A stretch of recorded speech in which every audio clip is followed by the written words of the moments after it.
Welcome to the Navigating My Crazy podcast. I'm Shayla. Navigating My Crazy is a weekly podcast created for moms trying to balance life, family, purpose, and wanting to improve their mental wellness. Our goal is to inspire conversations necessary to end the stigma associated with mental health and the unrealistic societal expectations related to being a mom. But most importantly, to create a community so that no mom ever feels alone as we all navigate this crazy thing called life together. This episode is brought to you by Shayla Shaw Empowerment. In addition to hosting and producing this podcast, I am a certified empowerment coach for moms. Are you in need of support and accountability as you work to achieve personal and professional goals? Are you looking to enhance skills, resources, and the creativity needed to overcome depressive behaviors, preventing you from being present, thriving, and enjoying your family? Then you need an empowerment coach. If you have any questions or want to set up a consultation, email me via shayla@shaylashaw.com, or if you want to know more about me or my services, visit shaylashaw.com. Let's start this show. All right, so on this episode of the Navigating My Crazy podcast, we will be discussing being a woman in leadership in corporate America, as well as balancing being a wife and a mom. So joining me in this discussion today, I have the ultimate creative, Miss Nina Johnson. Welcome to the show, Nina. Hello, thanks for having me. No problem. So Ms. Nina completed her undergraduate studies at the University of Louisiana at Monroe and her Master's of Business at Walden University. She is greatly respected for her servant leadership style, and she's currently director of EVS. In addition to her role in leadership, she is also a community advocate and philanthropist. Nina is also a poet, a writer, and an entrepreneur. She is an amazing cook and the owner of Nina J's Fine Catering. She did leave out event planning, but I've personally seen some of the amazing work that she's put together. In addition to all of that, she is also a wife of 12 years and a mom of 3 very active kiddos. So again, thank you for joining me. All right. Thanks for having me. No problem. So let's get into this discussion. So Nina and I started our journey in leadership around the same time at the same company. So just a question, was it always your desire to be in a leadership role?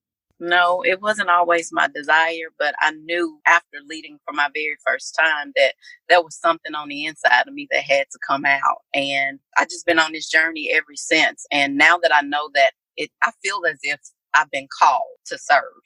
So I'm ambitious to getting it right and making sure that, I do right by people. It gives me an opportunity to do something greater than myself. I know that I'm in the right place because it feels good.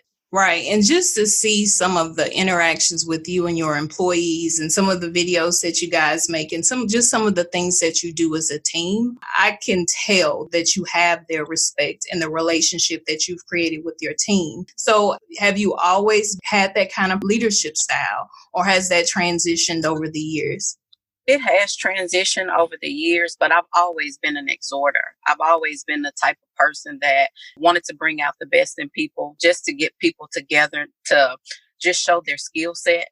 But as I evolved as a leader with a lot of reading and a lot of mentorship, I've developed some skills and learned that leadership is just all about inspiring people to do the right thing. So I realized that I'm the example first. I'm willing to roll up my sleeves. And one thing that I've learned throughout my journey, that in order to lead, you must serve first. So it has transitioned over a period of time. And I think the good thing about us, and not to downplay anybody else's experience, is that we actually did the work or did the job before we transitioned into the leadership. And of course, managing people isn't about being able to do the job, but being able to have that empathy and understanding what they do and how they do it helps you to be a better leader and helps to garner the respect of the people that you work with. So what is just something that now that you look back on that you wish someone would have told you before you even started as a supervisor and now that you're a director? More so how to be a great listener, how to actually listen to the conversation before you develop an opinion about the process or before you act, because you get all of your answers mostly from people that are on your frontline staff. There's this saying that says, where there's smoke, there's fire. So if someone would have told me to be a great leader, you have to be a great listener. If I would have gotten that developed and implanted in my mind frame at first, I think things probably would have been a little easier for me during my journey. Yeah, one of the things I remembered you posted, this was maybe 3 or 4 years ago. Of course, in leadership, we do a lot of the hiring and the interviewing. Sometimes in the process, you're in a hurry to hire people. You want, that perfect candidate. And I remember being very hard on resumes. Your resume needed to be together. Your interview presentation needed to be together. And I think you posted a story to the effect that the person's resume may have been dirty or the application was dirty. And once you actually interviewed the person, because you gave them a chance, they ended up being a wonderful employee. And that did make me say, okay, you're focused on the wrong thing and you could be passing over a really good candidate because you're nitpicking at the stuff that doesn't matter. So I appreciate you sharing a lot of the knowledge that you encountered over the years, because that helps put us into perspective, because we do sometimes get out of understanding that when you're filling out an application, you got a toddler on your hip and you're cooking at the same time and things happen. So that perspective that you give is amazing.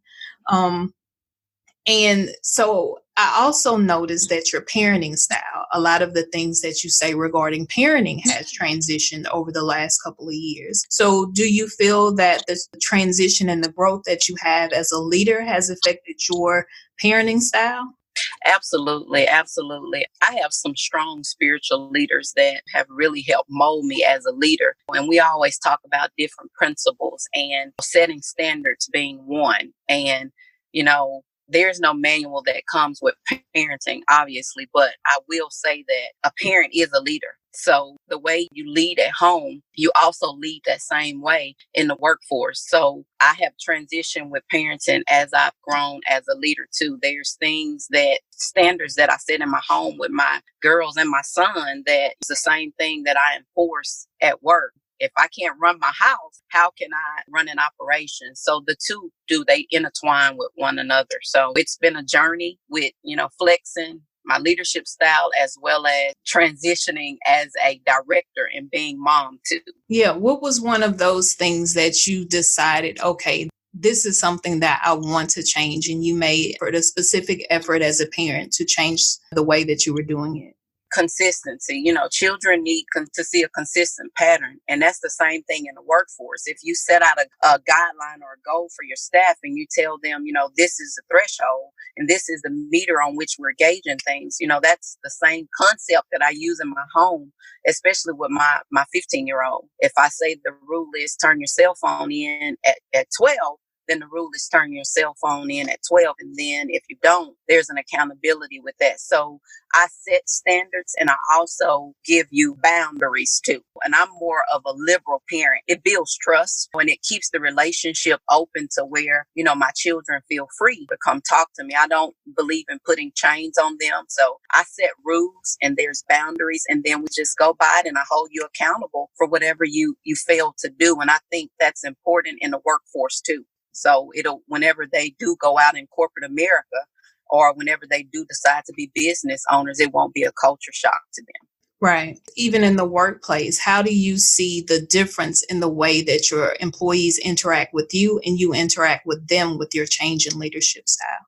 Well, there's this thing that I go by. I mean, I have zero tolerance for people who think you have to be respected because you have a title. I believe in a collaborative approach, and I believe in respecting people, and it's mutual. So my leadership style is more authoritative. I influence people to do the right thing. I don't use my title as, okay, I'm director, you do as I say. No, you do what you see me do. And I notice that people tend to want to follow me because they see that I don't have an issue with rolling my sleeves up and working elbow to elbow and being the boots on the ground. So you have to have that respect for that mutual relationship for things to flow. So, I realize that people are human first, and I lead housekeepers. So I always tell my housekeeper that you are a person before you are a housekeeper, and I'm going to treat you that way.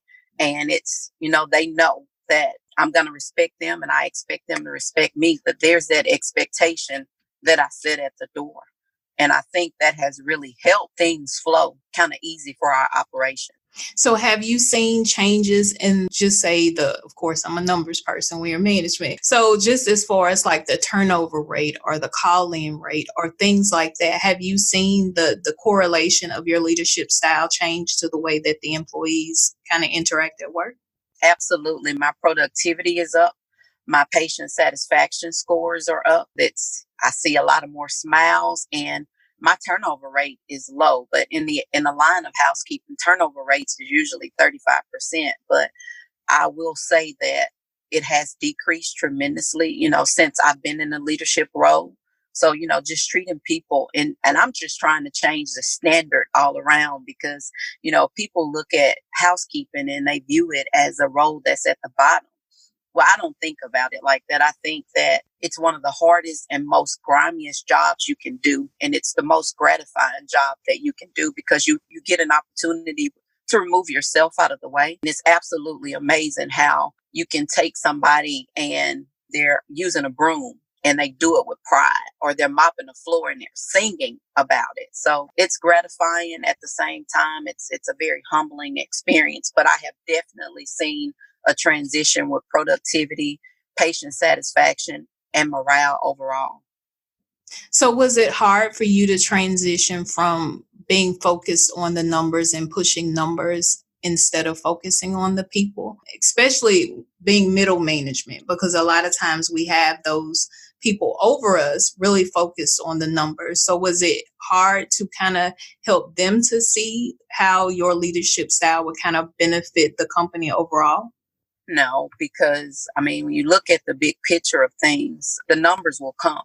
If you're doing the right thing by people and you're following protocol, the numbers are going to come. People are going to be productive anyways if you're treating them right. So I haven't experienced any issues with numbers because, as I stated, I set the standard. I don't have issues with inventory. I don't have issues with call-ins or anything along those lines because I think it's more of me being influential, where people not wanting to let down our operations because they know that I treat them like they're human beings first and foremost. And the environment that we're in is not a toxic environment at all. It's a positive environment and it makes work fun.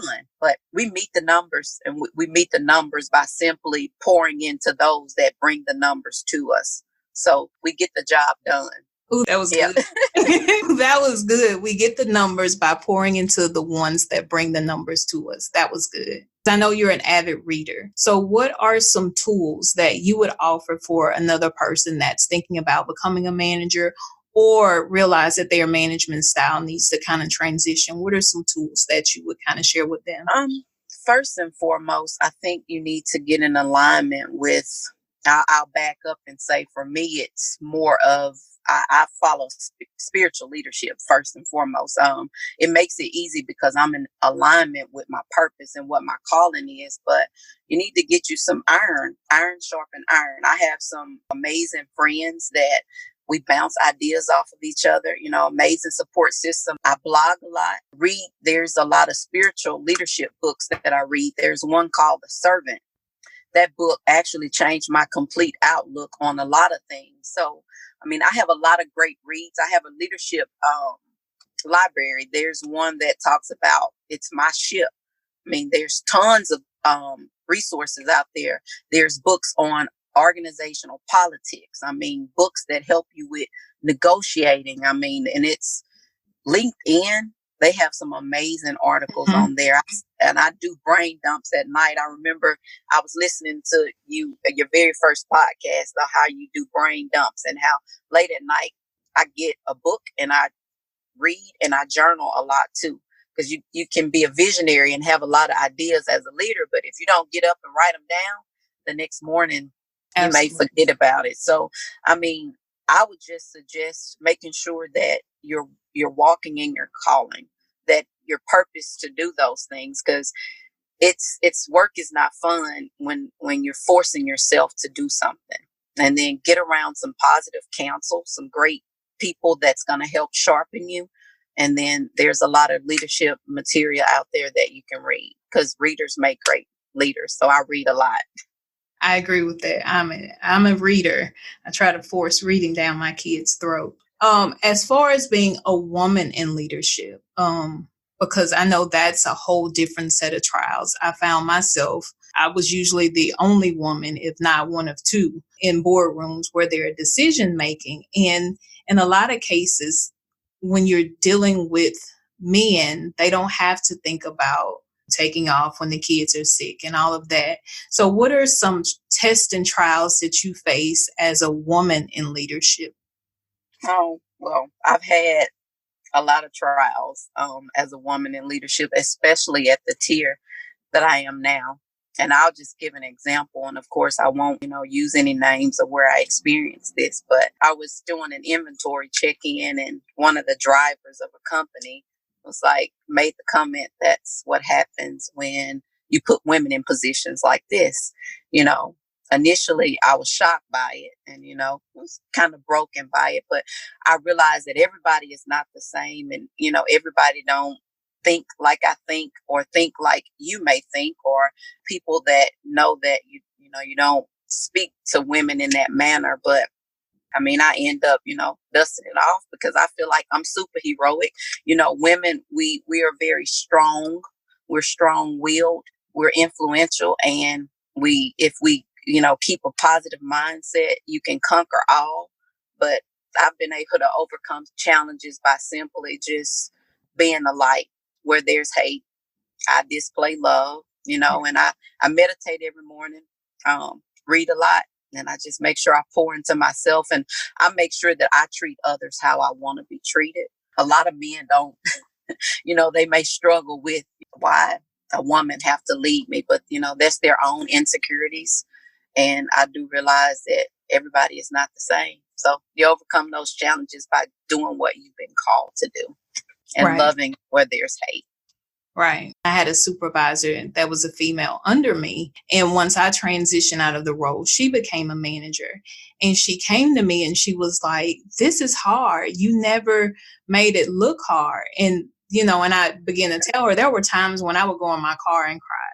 There were times when I would go in the bathroom and cry, because I couldn't make it to the car. And I apologized to her, because I told her I felt like I didn't prepare her for that role. Of course, I encouraged her to apply, kind of set her up with, you tell her about the credentials, you tell her about all of this stuff, but the other stuff that's behind the scenes, the ugly stuff that I didn't prepare her first for, some of the comments, and just a lot of decisions, of course, are made on the golf course. And if you're not on the golf course where those decisions are made, you kind of get things offhand. And I even told her how I would listen to like the sports channels before going into work, so I would have an idea of what they were talking about.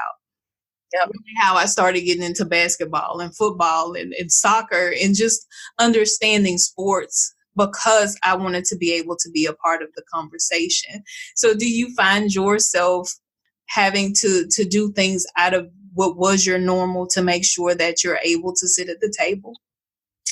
Well, at first, and I'll just have a complete transparent moment, I felt like there was a moment of rejection, or I felt moments of fear, and I felt like, I didn't fit in. I felt as if I couldn't have a seat at the table.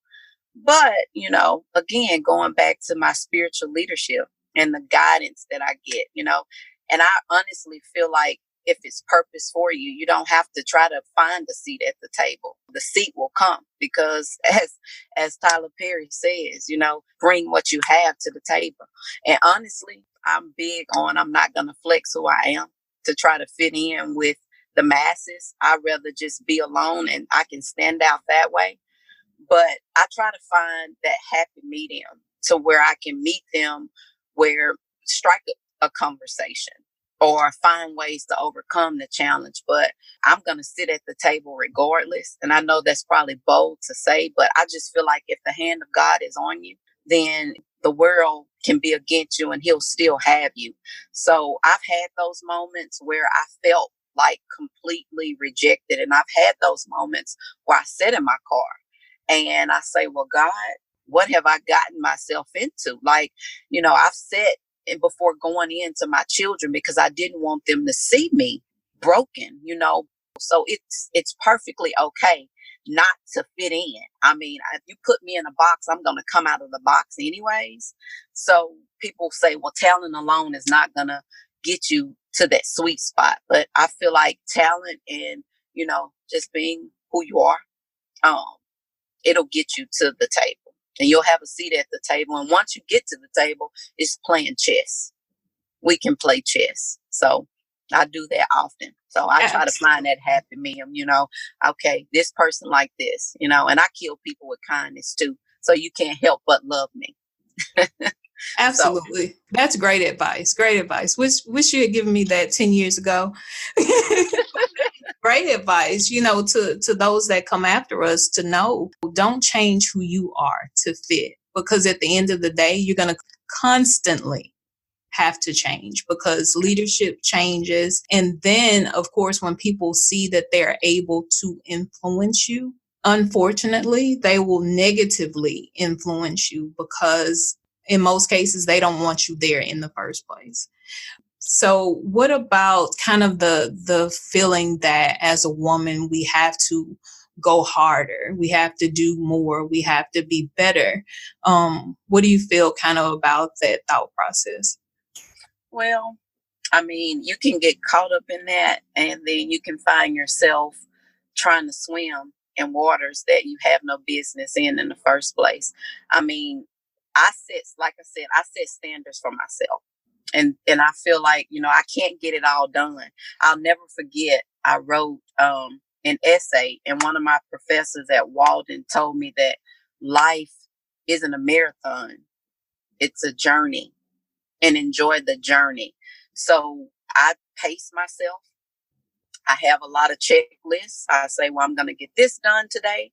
And I celebrate those wins. If I get 3 things done off of my checklist, I go, hey, I got it going on. I'm a superwoman today. It's just a matter of motivating yourself and being positive and knowing that you can't do it all.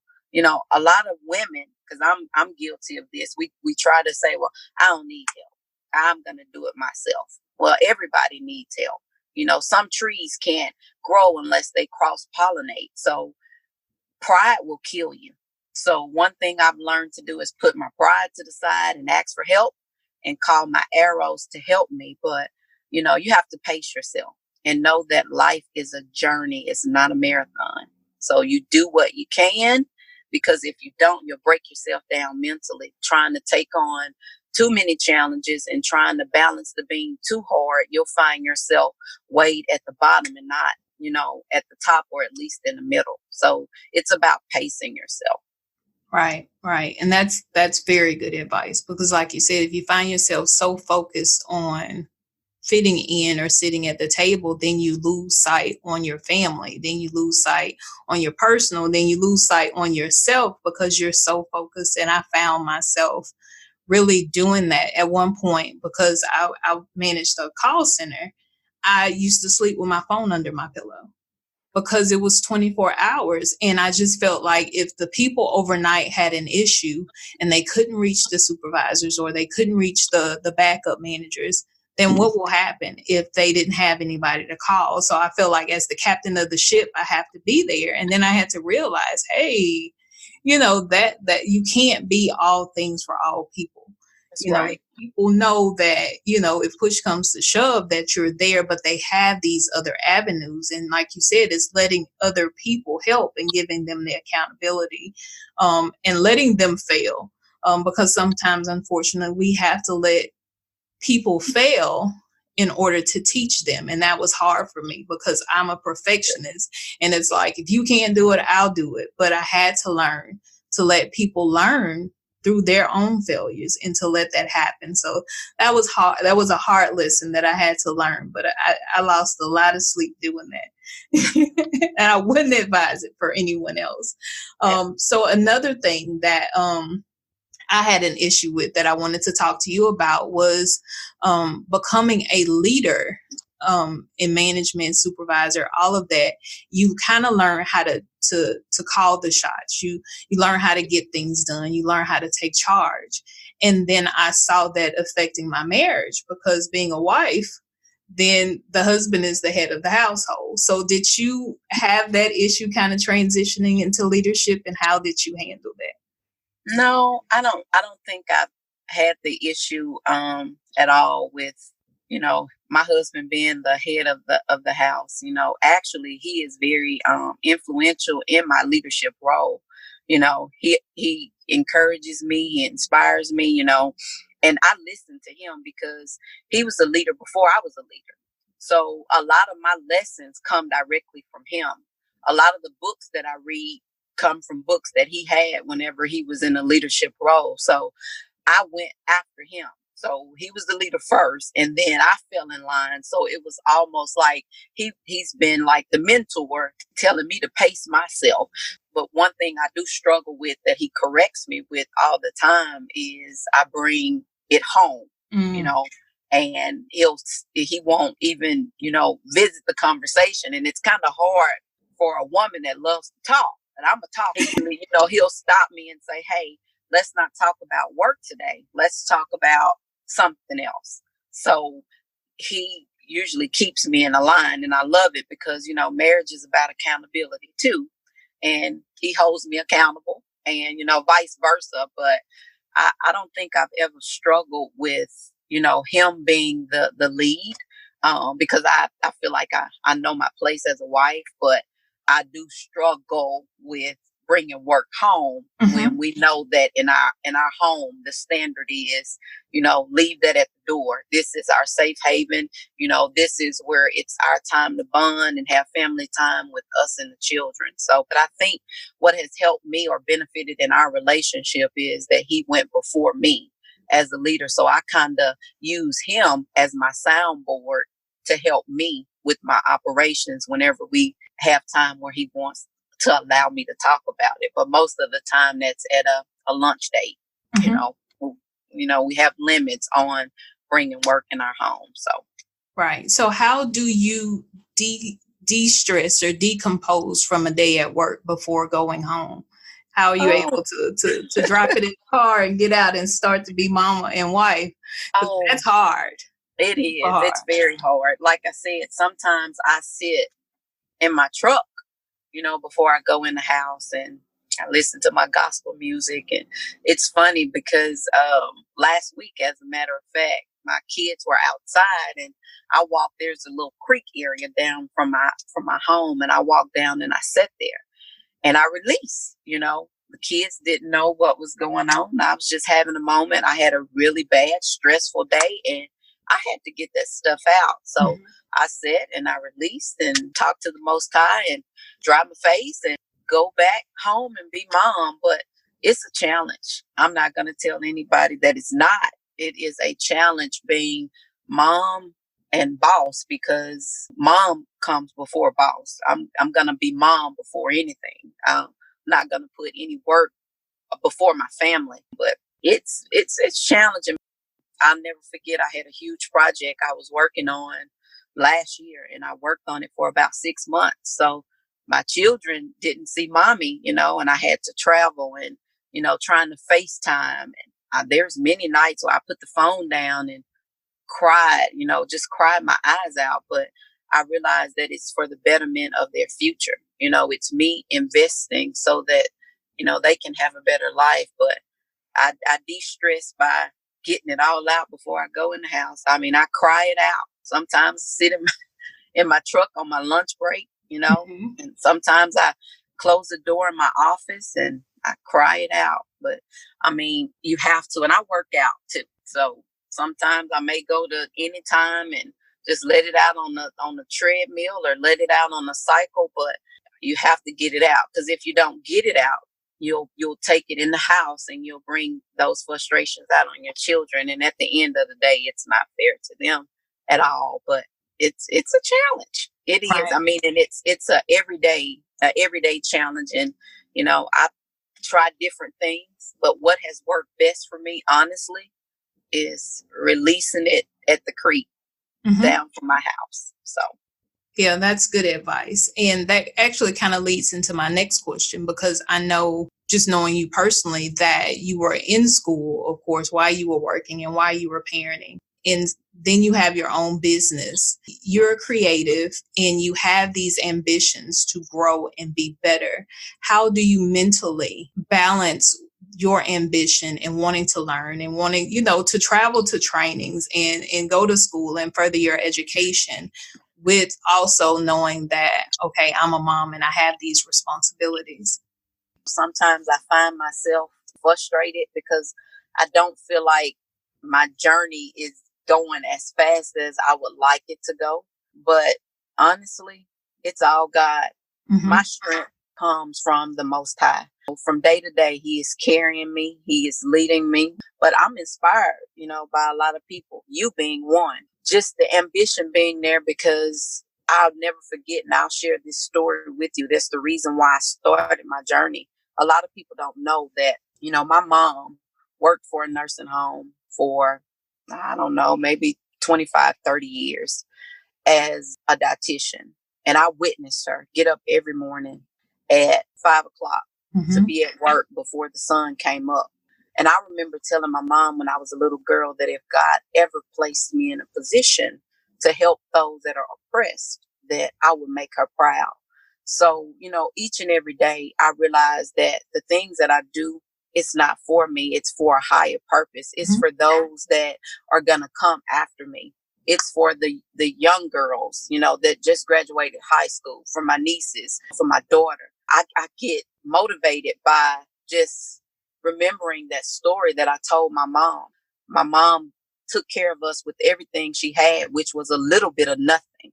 That's why I'm so ambitious, is because I know that God has called me to do something greater than myself. And it's Him carrying me from day to day.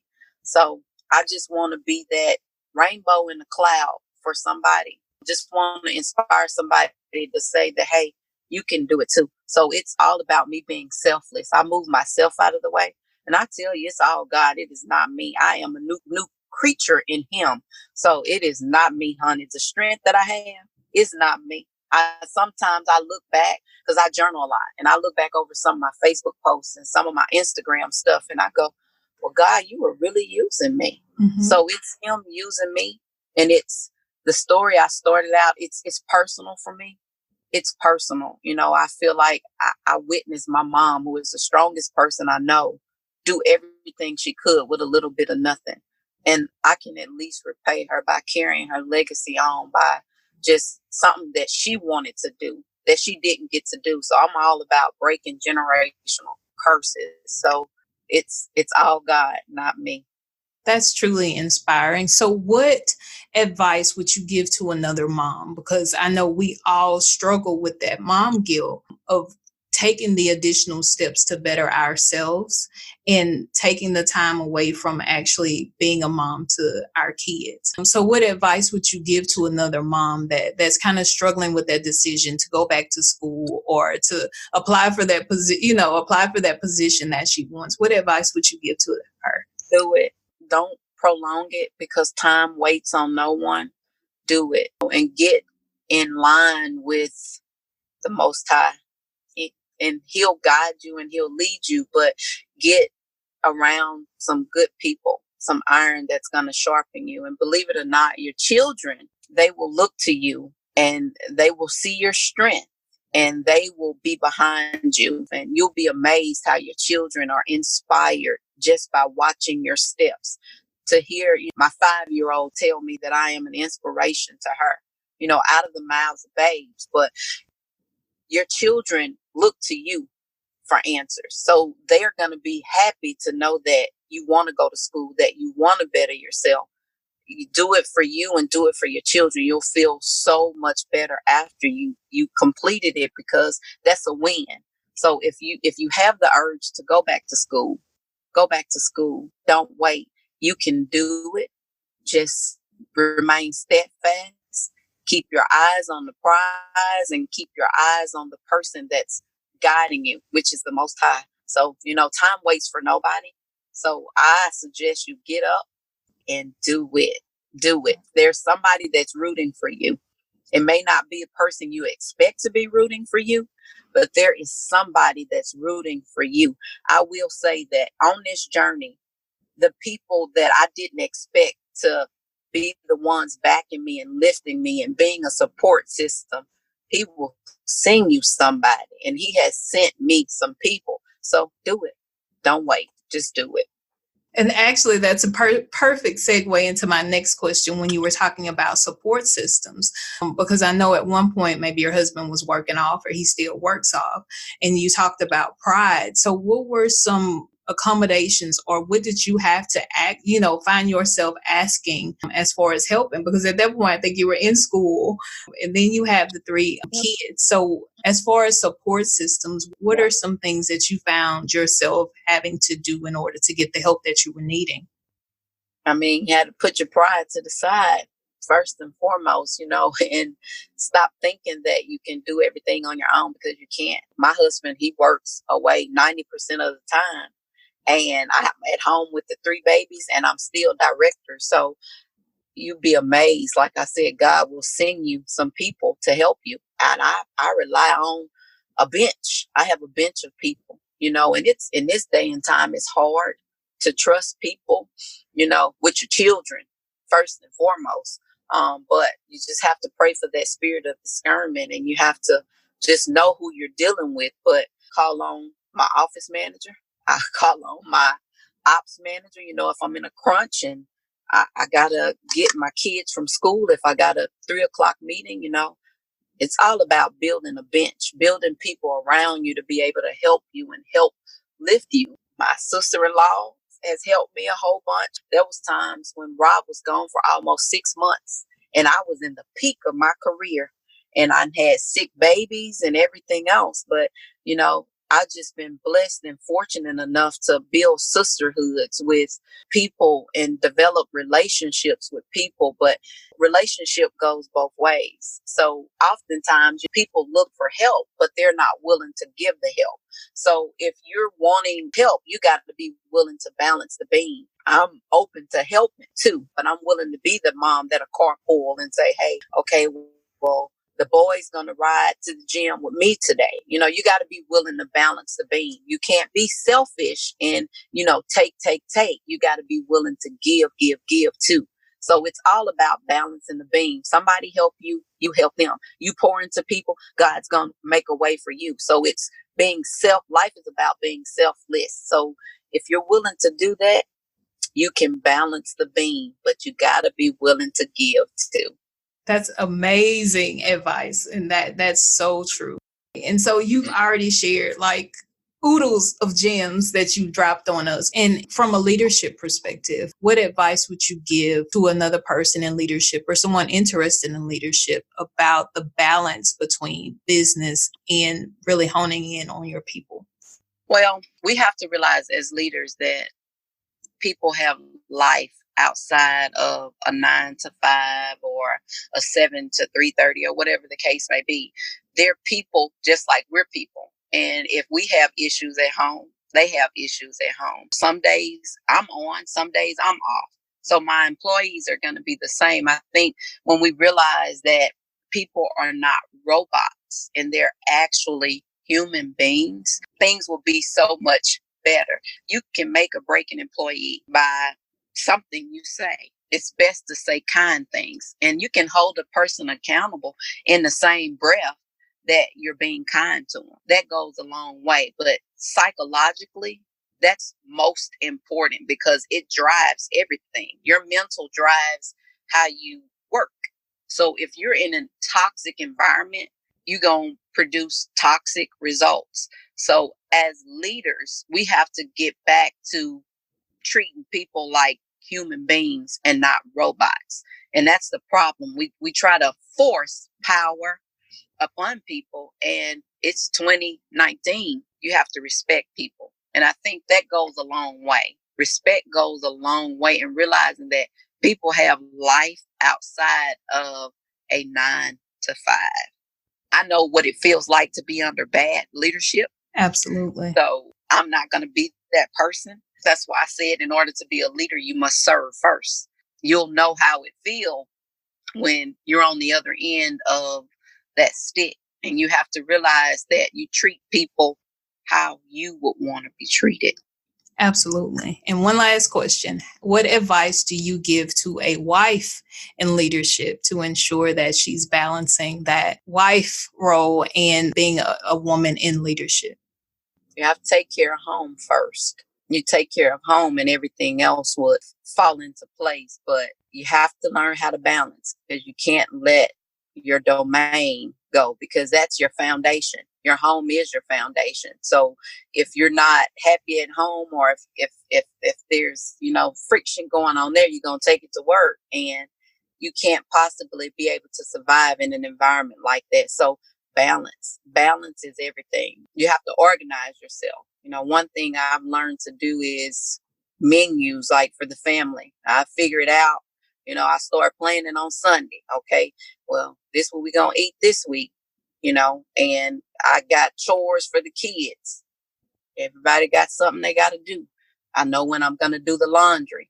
So you take care of home first, because you want that foundation to be right whenever you get at work. So you just have to balance and start on Sunday with outlining everything out, keeping yourself organized. And if you fall off, it's okay, and you have to be okay with sometimes you're going to fail. Us as women, we try to be so perfect, but life is not perfect. Sometimes you got to say, well, you know what? We're going to take an off day, and laundry just not going to get done today because I got to make budget, or I'm working on this. And you just have to be okay with that. You have to be okay with life is not going to be perfect. That's your new norm. New norm is things are not going to be perfect. You're not going to be able to get everything done, but you can try to keep things organized. But I will say, sometimes I'm just as liberal when it comes, and my kids know, I don't even have to, when I walk in the house, they already know, mom's here. So you got to make sure this done. Right. When you're consistent with setting the rules and the guidelines, your kids already know what they're supposed to do. It's just mapping things out and holding everybody accountable and being okay when you fail. Because I will tell you, there is sometimes I will walk right past the laundry closet and shut the door and go sit down and have me a glass of tea and a good read or a glass of wine, and then I'll come back to it. But you got to be okay with not being perfect, because you're not perfect. There is not one perfect human being in this world. So you have to be okay with that. Great advice. I always tell mine, I'm not striving to be 100. You're going to get 80 to 75%. I'm not striving for 100 because I can't give 100. That's it. Excellent advice. Well, thank you so much for sharing with us. This was great information, and I really know that this is helpful to moms, girls, women, anyone. So thank you so much for joining us. All right, and thanks for having me. Thank you for listening to the Navigating My Crazy podcast. Don't forget to send all of your questions to questionswithan@navigatingmycrazy.com, or you can complete the form on our website at navigatingmycrazy.com/contact. Also, join the community and chime in on the conversations by liking and following Navigating My Crazy on Instagram, Facebook, and Twitter. Subscribe and rate us 5 stars on iTunes or your favorite podcasting platform. Moms, have a great week and get ready for our next Talk It Out Tuesday.